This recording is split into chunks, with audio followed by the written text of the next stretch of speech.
मारुतीवरनं आता आम्ही संभाजीनगर जात होतो. तर जाता जाता आम्हाला एक सुंदर असा इथला छान असा व्ह्यू दिसला. बऱ्यापैकी हाईटवरती आहे, छोटंसं धरण दिसतंय.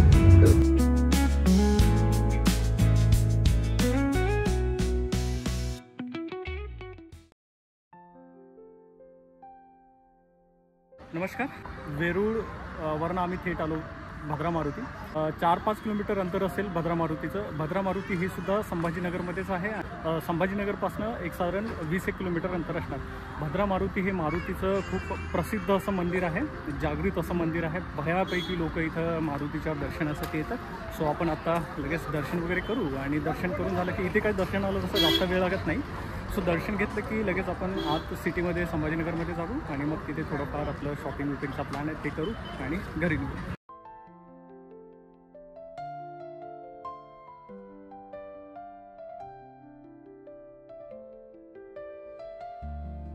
साठी आणता का जिथून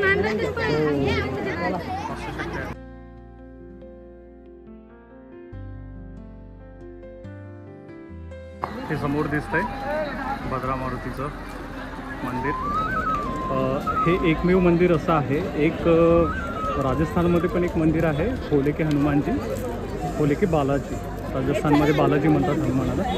तर तिथला पण ते हनुमानाचं जी मूर्ती आहे ती अशी 45 डिग्री स्लोपमध्ये झोपलेली आहे. आणि हे एक जे आहे मंदिर इथलं संभाजीनगरमधलं आपलं भद्रा मारुती, तर इथली पण हनुमानाची जी मूर्ती आहे ती अशी झोपलेल्या अवस्थेत आहे. सो जर मध्ये अलाउड असेल तर आपण आपलं पण थोडंसं शूट करूया. स्टँड आहे आणि इकडे प्रवेश या साईडने.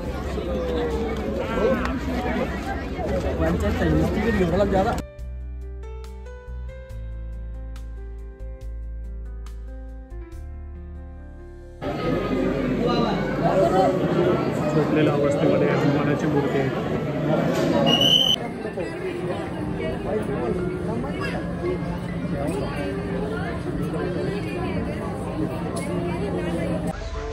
संभाजीनगरच्या बाहेर आलो आहे तर थोडं जेवण करण्यासाठी थांबलो. जेवण वगैरे करू आणि मग इथं घरासाठी निघतो. 10:30-11 वाजेपर्यंत पोहोचू.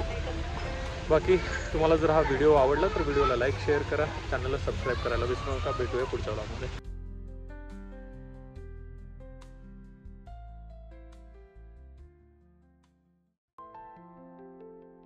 तुझं नाव काय दादा? बादल. बादल घरचे बॉबी देओलचे पिक्चर पाहायचे का?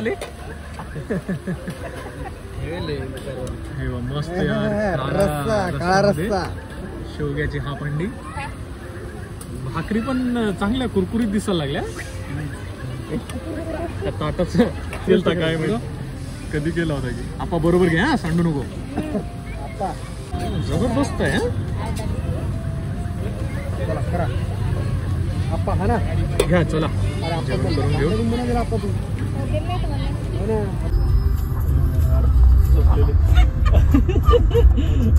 झालं